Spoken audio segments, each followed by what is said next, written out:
कैसे हैं आप सब लोग। आप लोगों का आज फाइनली फाइनेंस अकाउंट असिस्टेंट का सिलेबस जो है वो अपलोड हो गया है काफ़ी सारे चेंजेस के साथ। तो आज जो आपको पूरा सिलेबस का ओवरव्यू आज तक मैं देते आया हूँ, लेकिन इस बार आपको जो सिलेबस का ओवरव्यू देंगे इसी वीडियो में वो वाहिद सर देंगे। वाहिद सर आपको पूरा बताएंगे क्या क्या सिलेबस के रिलेटेड चीज़ें हैं जिसका ध्यान रखना है, जो चीज़ें इंपॉर्टेंट हैं। वाहिद सर ऑलरेडी 2 बार यूपीएससी मेंस लिख चुके हैं। इसी के साथ वाहिद सर आपको बताएंगे सोर्सेज क्या होंगे अगर आपको इन डिटेल सारी तैयारी करनी है तो, अगर आपको इन डिटेल सब पढ़ना है तो। लेकिन मैं आपको यहाँ पे एक और चीज़ बता दूं, जो सोर्सेज होंगे आपको जो वाहिद सर समझाएंगे वो सोर्सेज कहीं ना कहीं आप में से बहुत सारे लोग ऐसे हैं जो रूरल एरियाज में हैं, फार फ्लंग एरियाज में रहते हैं, जो कि ये सारा का सारा आपको होगा मटेरियल। जो अगर हम एनसीईआरटीज की बात करते हैं, वाहिद सर आज आपको बिल्कुल बेसिक से बताएंगे, क्योंकि बहुत सारे बच्चे कह रहे थे कि उनको ये चीज़ सीखनी है। शारिक भाई ने भी आपको ग्रुप में अपलोड की हैं स्टैंडर्ड बुक्स जो हैं, लेकिन स्टैंडर्ड बुक्स आप लोग ले लेंगे, लेकिन उनमें से आपको हार्डली 1 या 2 टॉपिक है जो सिलेबस में ऐड किया गया है, और उसके लिए अगर आप बुक्स देखेंगे तो काफ़ी ज़्यादा मोटी है। तो वो चीज़ों के लिए यहाँ पे आप लोगों का अराउंड 2000 से 2500 तक का सारा मटेरियल बनेगा। लेकिन हमारा फ़र्ज़ है, जो लोग चाहते हैं अगर आप लेना चाहते हैं तो आप लोगों को आज हम पूरा डिटेल में बताएंगे। वाहिद सर बताएंगे किस तरीके से कर सकते हैं। लेकिन अगर आपको हर एक टॉपिक यानी कि जो आपके सिलेबस में मेंशन्ड है, अगर आपको वो एनसीईआरटी कंपाइल चाहिए तो उसके लिए हम लोगों ने आपको ऑलिव बोर्ड के नोट्स ऑलरेडी रिकमेंड किए हैं, जो आपको अराउंड 399 के पड़ेंगे, जिसमें आप सारा कर सकते हैं। किस तरह से लेने हैं मैं आपको एक शॉर्ट ओवरव्यू दूंगा। उसके बाद आपको वाहिद सर आज पूरा डिटेल में सिलेबस डिस्कस करेंगे।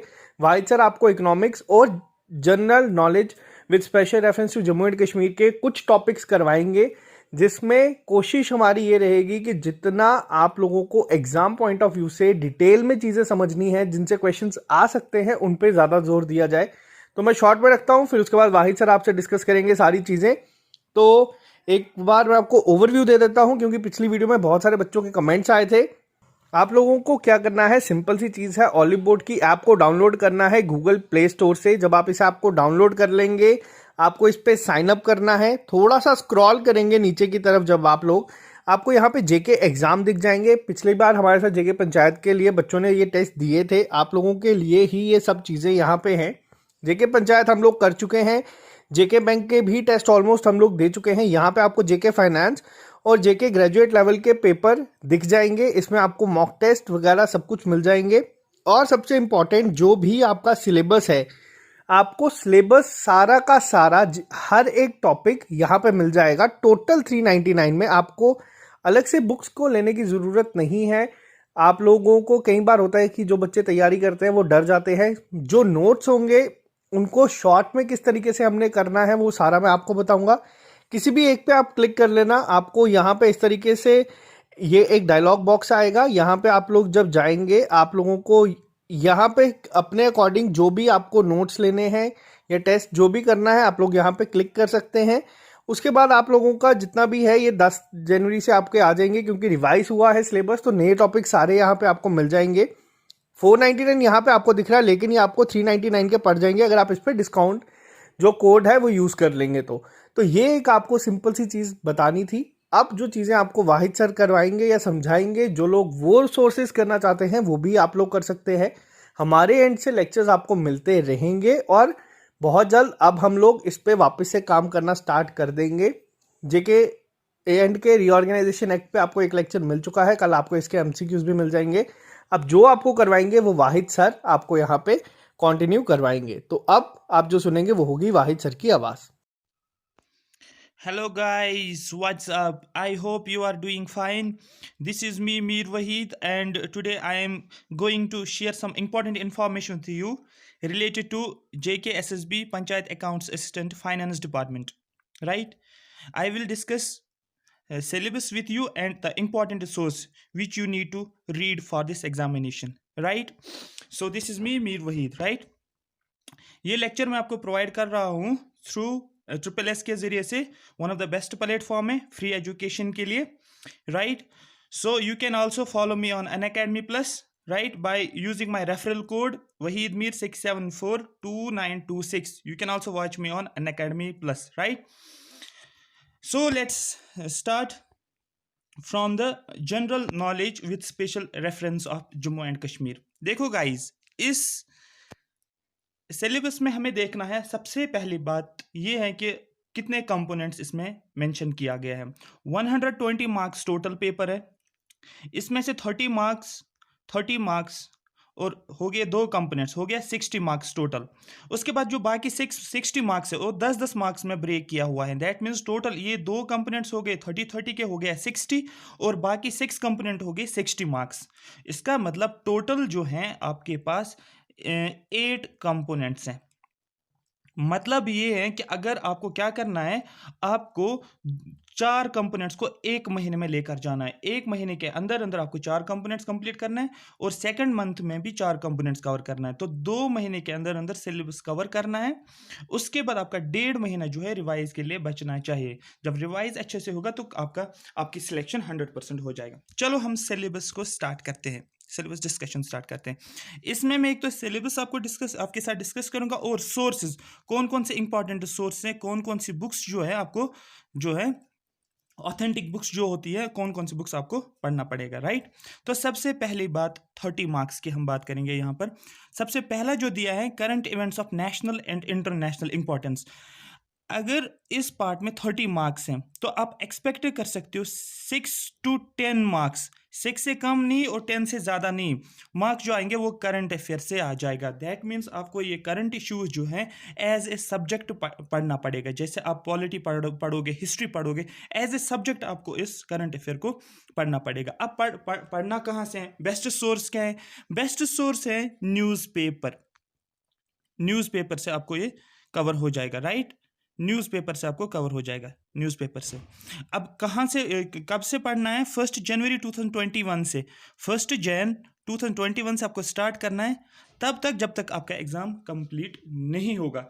होता है क्या है एग्ज़ाम्स में, जो आपका सपोज अगर आपका एग्ज़ाम जून में होगा तो अप्रैल मंथ का जो है मैक्सिमम जो होते हैं, लास्ट 1-2 मंथ्स जो होते हैं एग्जाम के नज़दीक, उसमें से मैक्सिमम करंट अफेयर पूछा जाता है। लेकिन आपको क्या करना पड़ेगा, लास्ट 5 to 6 मंथ्स जो है वो कवर करना पड़ेगा। न्यूज़पेपर के बगैर आपके पास कोई दूसरा ऑप्शन नहीं है। जब 1 महीने का न्यूज़पेपर आप पढ़ोगे, फिर आपको उसकी कंपाइलेशन मिल जाएगा नेट पे सर्च आपको करना है कि monthly compilation of the Hindu newspaper का, और आपको वो मिल जाएगा। और जब आप उस कंपाइलेशन को पढ़ोगे, उन फैक्ट्स पढ़ोगे, आपको वो फैक्ट्स डायरेक्टली याद रहेगा। क्यों याद रहेगा? क्योंकि आपने वो ऑलरेडी डिस्कस किया हो, आपने वो ऑलरेडी पढ़ा होगा पिछले महीने का। देखो इसमें आप लोग गलती क्या करते हो, यहाँ पर आप लोग गलती यहाँ पर करते हो करंट अफेयर्स में। जब एग्जाम आता है, डेट शीट निकलता है, तो डेट शीट के बाद सपोज 20 दिन के बाद एग्जाम होता है। जब सपोज एग्जाम का डेट, तो उसके 20 या 15 दिन के बाद एग्जाम होता है, तो आप ये 15 दिन जो है करंट अफेयर को पढ़ते हो, रश में आप पढ़ते हो, ठीक है, सुपरफिशियली ऊपर ऊपर से देखकर जाते हो।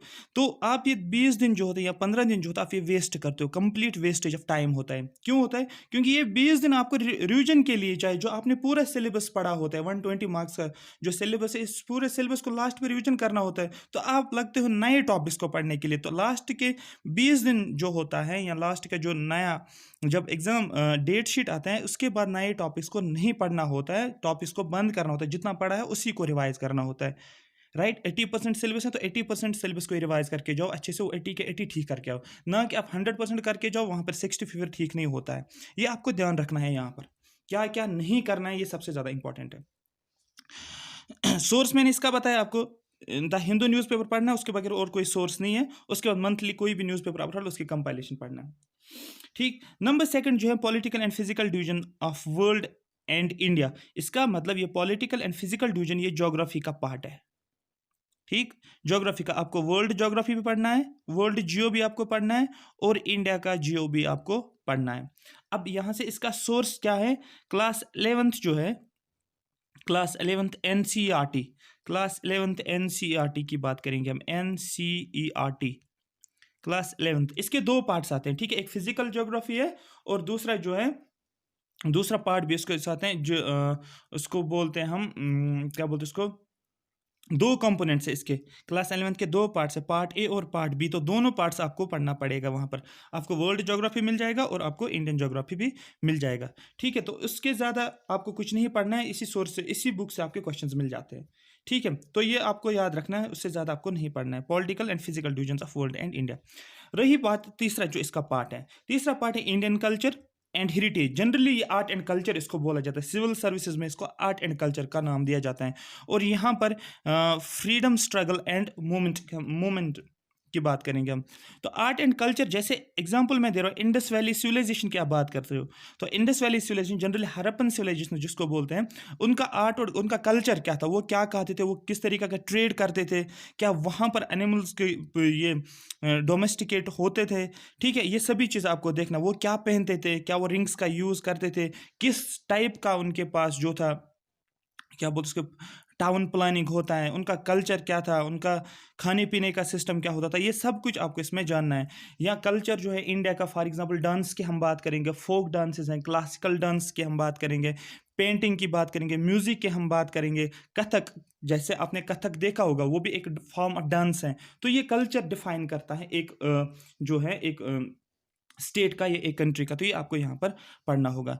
नेक्स्ट यहाँ पर हम बात करेंगे फ्रीडम स्ट्रगल, मतलब इंडियन नेशनल मूवमेंट की हम बात करेंगे, इंडियन नेशनल मूवमेंट, ठीक है, जो 1885 से स्टार्ट होता है टिल 1947 तक, आपको ये अच्छे से पढ़ना है। यहाँ पर गांधी जी का रोल भी आपको देखना है, मॉडरेट्स होते हैं, ठीक है, लाल बाल पाल जनरलिज्म की बात करते हैं, उनका रोल देखना हमें, एक्सट्रीमिज्म का रोल देखना हमें, ठीक है, दादा भाई नौरोजी का रोल देखना है, यहाँ पर सुभाष चंद्र बोस का देखना मैं, ठीक है, लाला लाजपत राय की हम बात करेंगे, यहाँ पर तिलक की हम बात करेंगे, तो ये सारा डिस्कशन इसमें आ जाएगा। जैसे आप क्या देखते हो इसमें 1905 का जो पार्टीशन ऑफ बंगाल, उसके बाद कौन सा मूवमेंट कौन कौन से चल रहा था, ठीक है, ये सभी इसमें आपको पढ़ना होगा, ठीक है। तो इसमें से सबसे बेस्ट पोर्शन जो होता है इसका फ्रीडम स्ट्रगल है, इसमें से क्वेश्चंस आपको सभी क्वेश्चंस ठीक हो जाएंगे अगर इसको आप एक ऑर्डर में पढ़ते हो, ठीक है। और आपको 1857 रिवोल्ट ऑफ 1857, ये भी एक स्ट्रगल मूवमेंट ही था, फर्स्ट वॉर ऑफ इंडिपेंडेंस जिसको जनरली नाम देते हैं, ठीक है, या सिपाही म्यूटिनी, तो इसको भी आपको पढ़ना पड़ेगा यहाँ से। अब सोर्स की बात करें, इसका सोर्स क्या रहेगा, फ्रीडम स्ट्रगल एंड मूवमेंट का, जो क्लास 11th और 12th, क्लास 11th और 12th एनसीईआरटी, लेकिन किस बोर्ड की, तमिलनाडु बोर्ड, में फिर से रिपीट कर रहा हूं, तमिलनाडु बोर्ड की एनसीईआरटी आपको क्या करना है, उसको पढ़ना पड़ेगा। तमिलनाडु बोर्ड का क्लास 11th और क्लास 12th आपको नेट पे सर्च करना है, आपको लिखना है history for class 11th and 12th Tamil Nadu board, आपको वो निकल जाएगा पीडीएफ को डाउनलोड करके आपको प्रिंट करना है। अब उस बुक में से सबसे इंपॉर्टेंट अच्छा क्या दिया है, एक तो उसकी लैंग्वेज आपको अच्छे से समझ आ जाएगा, number first point. Number second ये है कि उसमें से जब कोई भी टॉपिक है, सपोज आप रिवोल्ट ऑफ 1857 पढ़ रहे हो, 2-3 पेजेस में लिखा होता है, अच्छे से डिटेल में लिखा होता है, उसके बाद क्वेश्चंस दिए होते हैं पीछे, 1 मार्क क्वेश्चन होता है, ट्रू फॉल्स होता है, और 10 एमसीक्यूज भी होते हैं उसी चैप्टर के बेस पे, तो ये आपको अच्छे से हेल्प यहाँ पर करेगा, ठीक है। तो इसके ज़्यादा आपको कोई सोर्स पढ़ने की ज़रूरत नहीं, ज़्यादा बड़ी बुक्स पढ़ने की ज़रूरत नहीं है, यहाँ पर आपको पीएचडी नहीं करना है, ठीक है। तो यहाँ पर ये सोर्स आपको याद रखना है, तमिलनाडु बोर्ड, किस लिए, freedom struggle and movement. Art and culture, देखो आर्ट एंड कल्चर भी आपको निकल जाएगा उसमें, तमिलनाडु बोर्ड जब आप पढ़ोगे, इंडस वैली सिविलाइजेशन भी आप उसमें देखोगे, तो वहां पर लिखा होगा आर्ट उनका, या क्राफ्ट्स, वो अलग अलग टॉपिक्स में दिया होता है, हर चैप्टर के बाद टॉपिक्स में भी दिया, वो भी आपको वहां पर मिल जाएगा। इवन कि हम यहाँ से भी प्रोवाइड आपको करेंगे, बट स्टिल आपको बुक्स को पढ़ना पड़ेगा, ठीक है, एक सोर्स आपको पता होना चाहिए। ट्रांसपोर्ट एंड कम्युनिकेशन, ठीक है, ट्रांसपोर्ट एंड कम्युनिकेशन ये ज्योग्राफी का पार्ट है, ये क्लास 12th से आपको निकल जाएगा, क्लास 12th एनसीईआरटी ज्योग्राफी का पार्ट आपको वहां से निकल जाएगा। और डेमोग्राफी, सेंसस एंड फीचर्स, और ये भी ज्योग्राफी का पार्ट है, ये भी आपको क्लास 12 से निकलेगा। तो आपके पास कितने सोर्स है यहाँ पर, geography class 11th, class 11th की 2 एनसीईआरटीज, क्लास 12th की 2 एनसीईआरटीज, 2 एनसीईआरटीज से, ये जो 12th की एनसीईआरटीज हैं उनसे आपको ट्रांसपोर्टेशन और डेमोग्राफी मिल जाएगा, अच्छे से डिटेल में लिखा है, कॉन्सेप्ट्स आपको अच्छे से समझ आ जाएगा, आपको कॉन्सेप्ट से फोकस करना है।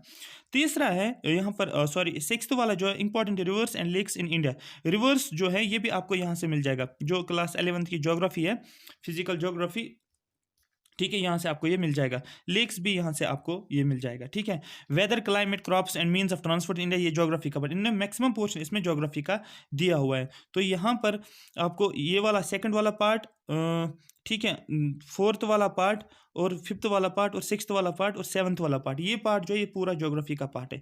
एक उन्होंने आर्ट एंड कल्चर दिया हुआ है और फ्रीडम स्ट्रगल मूवमेंट दिया हुआ है, ये हिस्ट्री का पार्ट है। ये ऊपर वाला पार्ट जो है ये करंट अफेयर का पार्ट आपका बनता है। अब यहाँ पर इकोलॉजी एंड एनवायरनमेंट की बात करेंगे हम यहाँ पर, तो आपको यहाँ पर एक ही सोर्स आपके पास होना चाहिए, वो है शंकर शंकर आईएएस का की एक बुक है, वहाँ पर इकोलॉजी एनवायरनमेंट अच्छे से डिस्कस किया हुआ है। शॉर्ट शॉर्ट टॉपिक्स हैं लेकिन कॉन्सेप्ट्स को अच्छे से दिया हुआ है वहाँ पर। जैसे आप इकोसिस्टम वहाँ से स्टार्ट करोगे, इकोसिस्टम से, ठीक है, बायोडाइवर्सिटी भी है उसमें, इकोलॉजी भी है उसमें, सब कुछ एनवायरमेंटल पोल्यूशन, हर एक चीज़ वहाँ पर दिया हुआ है, ये आपको डिस्कस करना पड़ेगा, ठीक है। तो ये मैं इंशाल्लाह आपको पूरा कवर करके दूंगा, ठीक है। तो आपके पास सोर्स होना चाहिए। नेक्स्ट जो इन्होंने दिया है, जम्मू कश्मीर यूटी के बारे में बता रहे हैं यहाँ पर, स्पेशल रेफरेंस इन्होंने दिया है कि आपको जम्मू कश्मीर यूटी की हिस्ट्री के बारे में जानना होगा। इन कश्मीर की इकोनॉमी क्या है, जनरली टूरिज्म सेक्टर यहाँ पर इकोनॉमी ज़्यादा कंट्रीब्यूट करता है, इलेक्ट्रिसिटी यहाँ पर, एप्पल ऑर्चर्ड जो भी है, ज्योग्राफी यहाँ का वेदर कैसा होता है, यहाँ पर यहाँ का क्लाइमेट कैसा है, ठीक है। सॉरी गाइस, एक सेकंड, हाँ, यहाँ का कश्मीर का ज्योग्राफी, यहाँ का weather, climate, crops, rivers, generally Jhelum की बात, जहलम को आपको डिस्कस करना पड़ेगा। यहाँ के लेक्स, डल लेक्स की बात करेंगे, फ्लोरा फाना, प्लांट्स और एनिमल्स की बात की जा रही है, फ्लोरा फाना, ठीक है। Heritage and culture, Kashmiri culture आपको जानना होगा, और इंपॉर्टेंट टूरिस्ट डेस्टिनेशंस, ठीक है, इंपॉर्टेंट टूरिस्ट। और सबसे इंपॉर्टेंट जो टॉपिक दिया हुआ है वो जम्मू कश्मीर रिऑर्गेनाइजेशन एक्ट 2019, ठीक है, जो आर्टिकल 370 जब रिवोक हुआ, आर्टिकल 370 एब्रोगेट हुआ, उसके बाद स्टेट को डिवाइड किया गया है दो पार्ट्स में, दो यूटीज़ में बनाया गया है, ठीक है। तो प्रेजेंटली कितनी यूटीज़ हैं, 9 यूटीज़ हैं, 28 स्टेट्स हैं।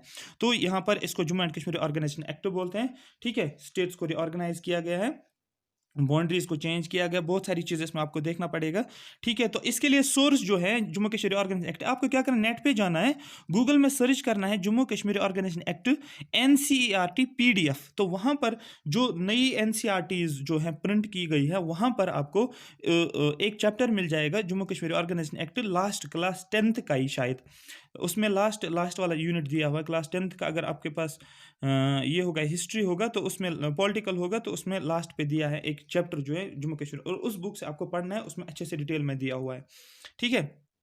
ये हो गया जम्मू एंड कश्मीर का पार्ट, ये 30 मार्क्स।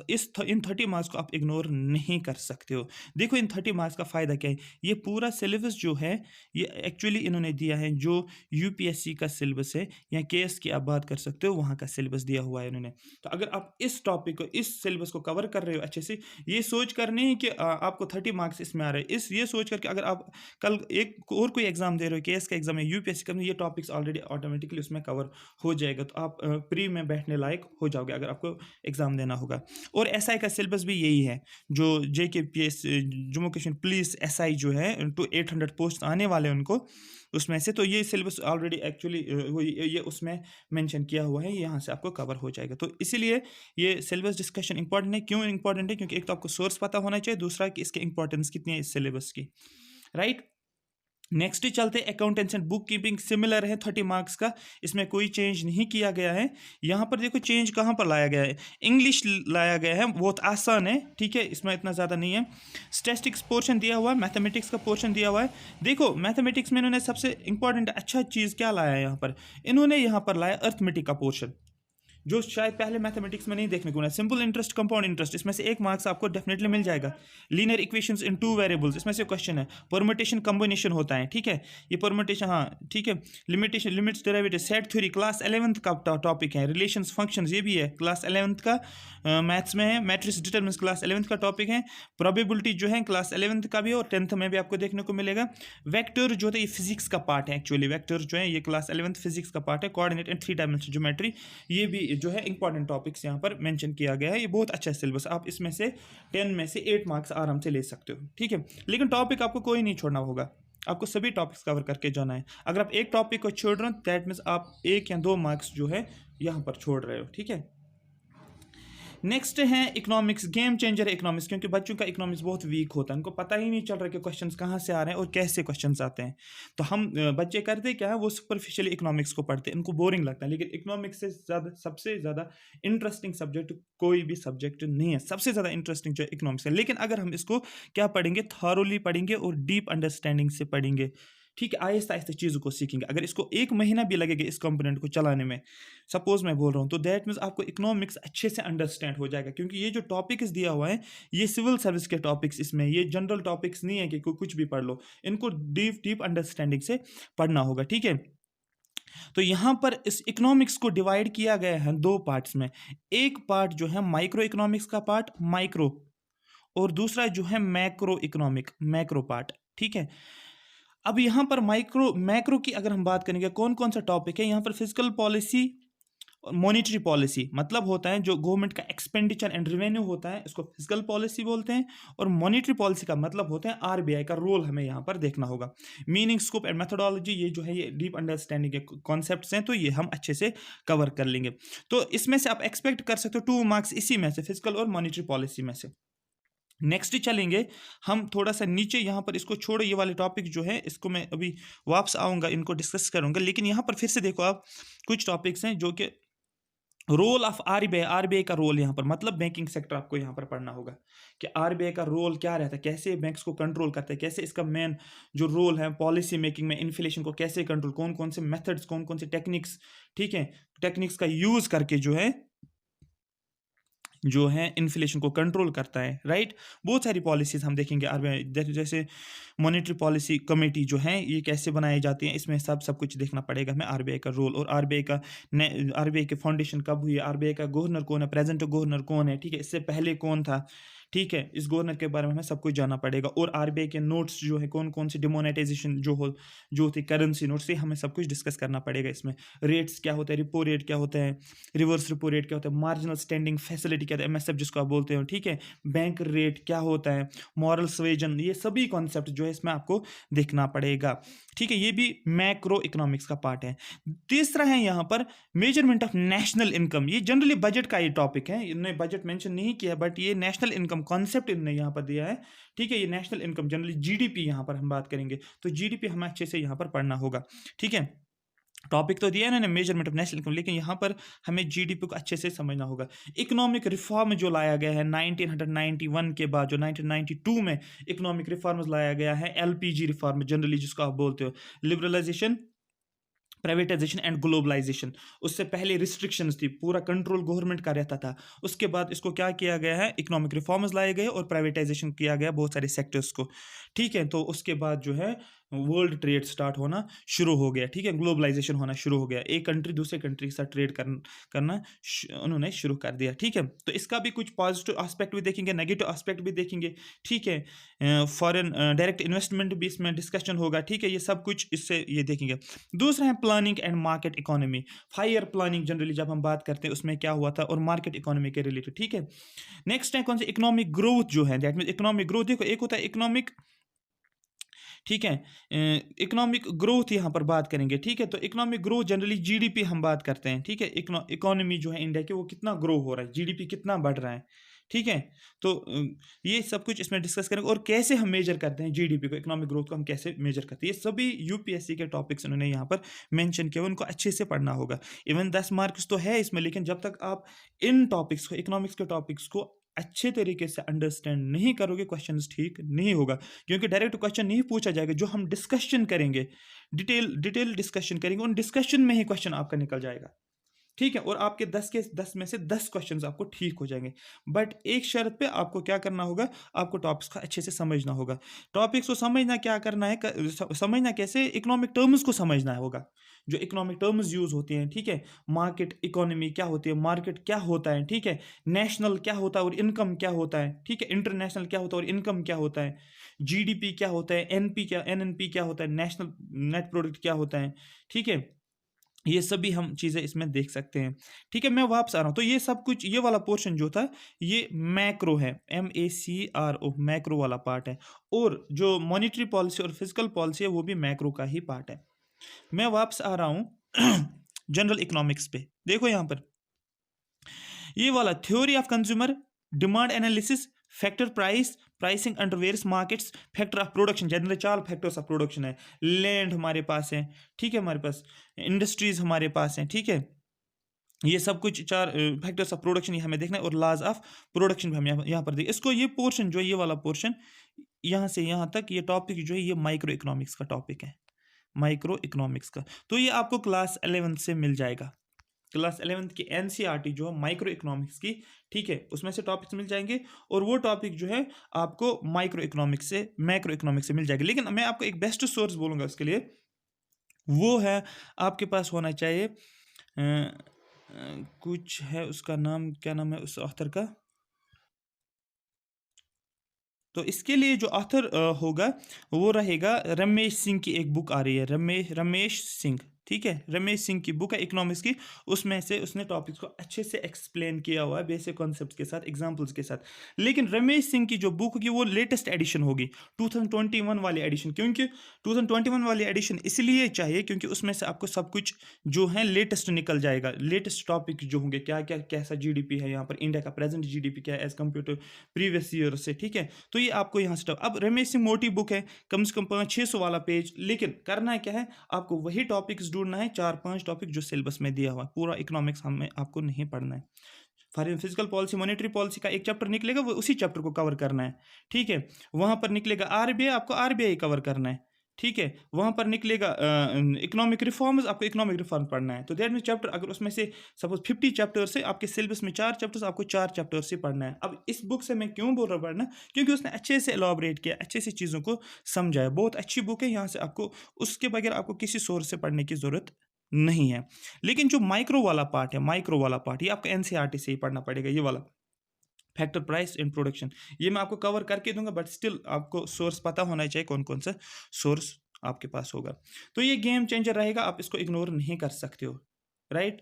अगर आपने पिछला अकाउंटेंसी का पेपर देखा दिया होगा, मैंने देखा है वो, उसमें इकोनॉमिक्स के क्वेश्चन जो थे वो आसान भी थे, टिपिकल भी थे। लेकिन आसान इस हिसाब से था क्योंकि टॉपिक्स को जो है उन्होंने बिल्कुल डिस्कशन वाला, मतलब जैसे हम टॉपिक को डिस्कस करते हैं फिर डिस्कशन में क्वेश्चन निकलता है, उस टाइप के क्वेश्चन उन्हें पूछा था। डायरेक्ट क्वेश्चन नहीं, वहां पर नहीं बताएगा व्हाट इज फिजिकल पॉलिसी, नहीं। जब फिजिकल पॉलिसी को डिटेल में जाते हैं वहां से क्वेश्चन हमारा बनता है।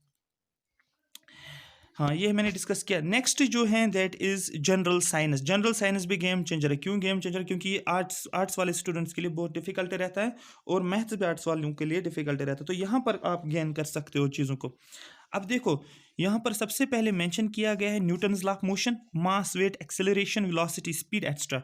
क्लास 9th की एनसीईआरटी ले लो आप, चैप्टर का नाम होगा मोशन, वो पढ़ो आप, सारा कुछ निकल जाएगा। ये चैप्टर उसमें से कवर हो जाएगा।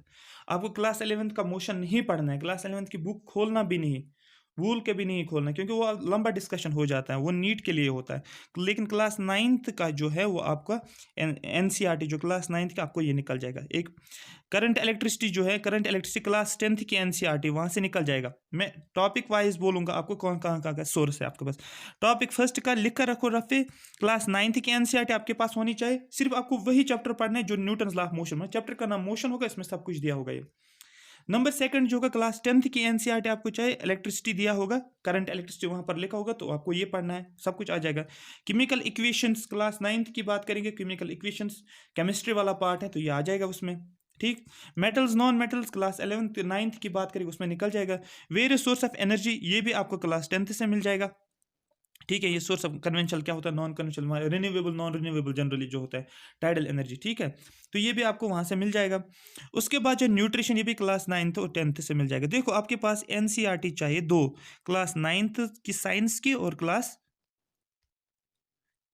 10th साइंस का, आपको दो एनसीईआरटी चाहिए। आपको उन पूरी एनसीईआरटीज को नहीं पढ़ना है, आपको वही चैप्टर पढ़ना है जो आपके सिलेबस में मेंशन किया हुआ।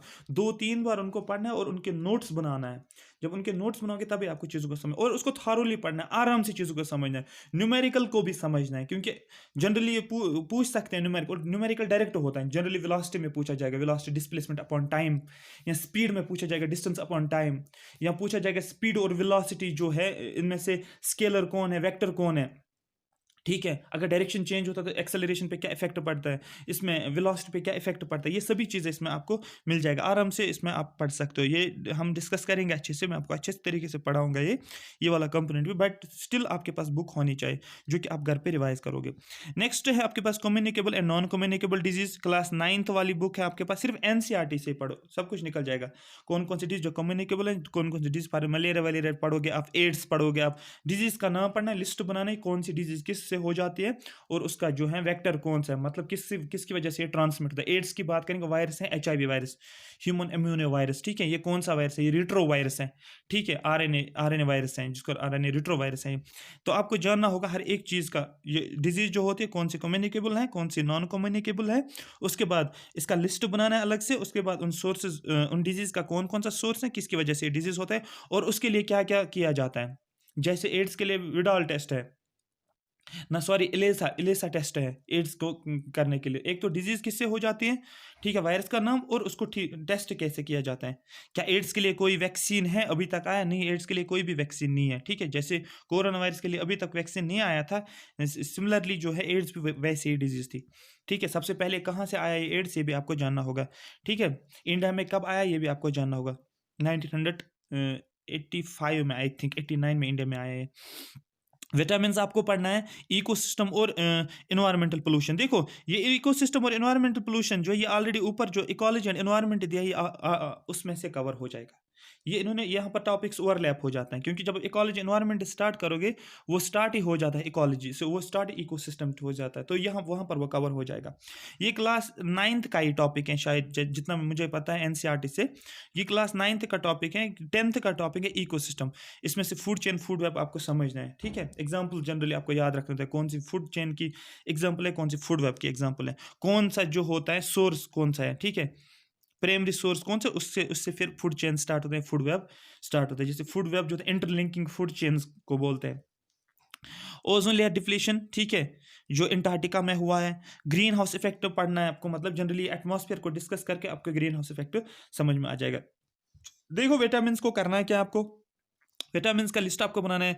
जैसे वाटर सॉल्युबल होता है और फैट सॉल्युबल, एक एग्जांपल मैं दे रहा हूँ। वाटर सॉल्युबल का लिस्ट आपको बनाना है, फैट सॉल्युबल का भी आपको लिस्ट बनाना है, कौन कौन सा विटामिन और इनके केमिकल फार्मूलाज क्या है, फार्मूलाज नहीं, उनका नेम क्या है, केमिकल नेम क्या है। जैसे विटामिन ए, उसको रेटिनॉल बोलते हैं, ठीक है, AD, ठीक है, उसको कैल्सिफेरॉल बोलते हैं। तो इसका नाम भी एक विटामिन, वाटर सॉल्युबल विटामिन कौन सा होता है, फैट सॉल्युबल विटामिन कौन सा होता है, B एंड C क्या है, C कॉम्प्लेक्स में, B कॉम्प्लेक्स में B1 B2 B5 B6 B9 B12 कौन कौन सा होता है और उनके केमिकल नेम क्या है और किस विटामिन की डेफिशिएंसी से कौन सी डिजीज होती है और उस डिजीज को दूर करने के लिए हमें क्या क्या खाना होता है, ठीक है। कहीं पर आपको फिश बोला जाता है खाने के लिए, कहीं पर मिल्क बोला जाता है, कहीं पर कैरेट बोला जाता है आइज के लिए। तो ये सब कुछ आपको डिटेल में पढ़ना होगा, आप सुपरफिशियली नहीं पढ़ोगे क्योंकि क्वेश्चंस अब वैसे नहीं आता है। ये आपको, ये भी कवर करूंगा मैं पूरा, आपको पूरा ये कवर हो जाएगा, ठीक है। आहिस्ता आहिस्ता ये भी हम कवर करेंगे अच्छे से, तो ये भी हम कवर करेंगे। दूसरा, कंप्यूटर आपके पास है, कंप्यूटर में दिया हुआ है ये टॉपिक्स, आपको देखना होगा कौन कौन सा टॉपिक है। तो ये पूरा डिटेल इनने अच्छा सा दिया हुआ, क्योंकि आजकल कंप्यूटर का ज़माना, आपको पता होना चाहिए शॉर्टकट कीज़ के बारे में। आप कंप्यूटर पे काम करते हो, आपको पता होना चाहिए कॉपी पेस्ट कैसे करते, प्रिंट कैसे देते, ये सभी चीज़ें, हर एक की का फंक्शन क्या क्या होता है, ठीक है, लिखते कैसे कंप्यूटर में, क्योंकि आजकल टेक्नोलॉजी का दौर है। अब यहाँ पर 10 मार्क्स दिया हुआ, तो आप कोई भी टॉपिक नहीं छोड़ सकते, क्योंकि इन्होंने 10 टॉपिक्स यहाँ पर मेंशन किया हुआ है। 10 के 10 टॉपिक जो यहाँ पर हैं, इसमें से एक एक टॉपिक में से एक एक मार्क्स आपको आ जाएगा, किसी टॉपिक में से 2 मार्क्स, तो आप इसको नहीं छोड़ सकते हो। और ये नहीं सोचना कि पिछली बार जिस टाइप से क्या आया था, कंप्यूटर आया था, इस बार भी वही आ जाएगा जो पिछली बार अकाउंट्स का। मैंने वो पेपर देखा, उसमें बहुत ये डायरेक्ट डाला था, शॉर्ट फॉर्म्स में ज़्यादा डाला था, क्या बोलते इसको, कंप्यूटर। बट आप ये एक्सपेक्ट कर सकते हैं इस बार ये बहुत टफ होगा। ये 100% आप लिख कर ले लो, कंप्यूटर टफ हो जाएगा, 100% टफ हो जाएगा, ठीक है, क्योंकि वो इस कंपोनेंट को पकड़ेंगे। क्योंकि बच्चे जो होते हैं वो तैयारी करेंगे इसको फिर से सुपरफिशियली तरीके से, याद रहे, याद वही शॉर्ट फॉर्म CPU क्या होता है, सेंट्रल प्रोसेसिंग यूनिट क्या होता है, MS एक्सेल ऊपर ऊपर से क्या क्या होता है, बस नहीं, इसको आपको अच्छे से पढ़ना होगा। ये हमारा कंप्लीट सिलेबस डिस्कस हुआ यहाँ पर। आई होप कल से इंशाल्लाह देखते हैं। हाँ, कल से एक्चुअली हमने स्टार्ट किया था लेक्चर्स, बट ये हुआ था कि सिलेबस फिर से चेंज हुआ, तो हमने सोचा नहीं, थोड़ा सा हम वेट करेंगे जब तक सिलेबस आ जाएगा। आपको करना है कि आपको कंटिन्यूसली इस चैनल के साथ कनेक्टेड रहना है। अब इसको सब्सक्राइब करो, अलार्म रखो, इसको रिमाइंडर रखो, सो दैट आपको क्या हो जाएगा, जो भी वीडियोस आपको आ जाएंगे वो आपको टाइम पे देखोगे। जो भी आप वीडियो देखोगे, देखो सपोज मैं डिस्कस करूंगा RBI को, डिस्कस मैंने, सपोज मैं बोल रहा हूँ RBI को मैंने डिस्कस किया, जो ही मैंने RBI को डिस्कस करूंगा, इस पर आपको लिखना है उसको रफ पे। जब तक आप खुद रफ पे नहीं लिखोगे तब तक काम नहीं हो जाएगा। जब आप रफ पे लिखते हो आपका 60% याद हो जाता है कि सर ने क्या बोला, और आपको 60% याद रहेगा, ठीक है। फिर उसी रफ को क्या करना है, 1 आवर के बाद उसी रफ को ऊपर ऊपर से देखो उन्हीं टॉपिक्स को फिर से, तो वो आपको परमानेंटली याद रह जाएगा। फिर क्या करना है, जब इकोनॉमिक्स का टॉपिक इकोनॉमिक्स पूरा कवर हो जाएगा, फिर आपको ये इकोनॉमिक्स के सभी टॉपिक्स 3 या 4 पेज में क्या करना है, शॉर्ट नोट्स में बनाना है। जैसे ये एक A4 साइज का पेज है, तो आपको A4 साइज के पेज को 2 पार्ट्स में करना है। यहाँ पर लिखोगे आप इसमें से शॉर्ट शॉर्ट जो भी आपको याद होगा, ठीक है, यहाँ पर भी आपको लिखना है 3 या 4 पेज में ज़्यादा से ज़्यादा ये पूरा आना चाहिए, सो दैट एग्जाम से पहले आप इसको 8-10 बार रिवाइज कर सकते हो की पॉइंट्स को, क्योंकि वहाँ पर एग्जाम में कॉम्पिटिटिव एग्जाम के लिए आपको कीवर्ड से पता होने चाहिए, कीवर्ड से क्लिक हो जाता है, ठीक है। सो चैनल को सब्सक्राइब करो ज़्यादा से ज़्यादा, कहीं पर आपको टाइम वेस्ट करने की ज़रूरत नहीं है, पैसे वेस्ट करने की ज़रूरत नहीं है। यहाँ पर अगर आपको फ्री में मिल रहा है, क्यों अपना टाइम कोचिंग सेंटर में जाकर वेस्ट करोगे? 1 आवर लगेगा आपको जाने में, 1 आवर लगेगा आने में, 2 आवर्स पहले हो गए, 1 आवर का क्लास होगा वहाँ पर या 2 घंटे का क्लास होगा, लेकिन उस 2 घंटे के चक्कर में आप 5 आवर्स वेस्ट करके आओगे, फिर आपके पास एनर्जी नहीं रहेगा, ठीक है। तो एवरेज आपको पढ़ना कितना है, कम से कम 4 से 5 आवर्स आपको पढ़ना होगा। क्यों 4 से 5 आवर्स पढ़ना होगा? क्योंकि कंपटीशन बहुत टफ है। ऑलरेडी जो बच्चे अकाउंट्स में ड्रॉप हुए हैं 1 मार्क 2 मार्क से, वो आगे इसको लेकर जाएंगे, बट आपको उनके साथ compete करना है। जिनके 20 30 40 50 60 मार्क्स आए हुए हैं, उनको बहुत ज़्यादा कंपटीशन करना पड़ेगा, डबल मेहनत करनी होगी, तब आप 90 से अबो जो है मार्क्स आपका आएगा। और ये टारगेट रखो 90 से अबो मार्क्स आने चाहिए। जब अगर आपके पास 90 से अबव मार्क्स है तो आप क्वालिफाई हो लिस्ट में, आपको कोई नहीं निकाल सकते हैं। अगर 90 से कम है तो आपको थोड़ा सा डाउट रहेगा, शक रहेगा, ठीक है। तो इसीलिए मैं ये बोल रहा हूँ, सीरियसली पढ़ो, आहिस्ता आहिस्ता चीज़ें कवर हो जाएगी। 5 महीने मोर देन सफिशिएंट है, आपको ये काम हो जाएगा। बाकी सभी चीज़ों को छोड़ो, एक चीज़ को ही पकड़ो, इंशाल्लाह ये हो जाएगा, हम कवर करके दे देंगे आपको। फिर लास्ट वाला मंथ जो होगा उसमें सिर्फ आपको मॉक टेस्ट लगाना है, इंप्रूव करना है, कहाँ पर आप कमी रहती है, कहाँ पर कॉन्सेप्ट क्लियरिटी नहीं है, वो कवर करना होगा मॉक टेस्ट के जरिए से, वो आप जज कर सकते हो। तब तक नहीं, जब तक आपका सिलेबस कवर नहीं होगा तब तक नहीं होगा। कम से कम 40-50% सिलेबस कवर होगा तब आप मॉक्स लगा सकते हो, उससे पहले नहीं, ठीक है। So thank you so much for watching me.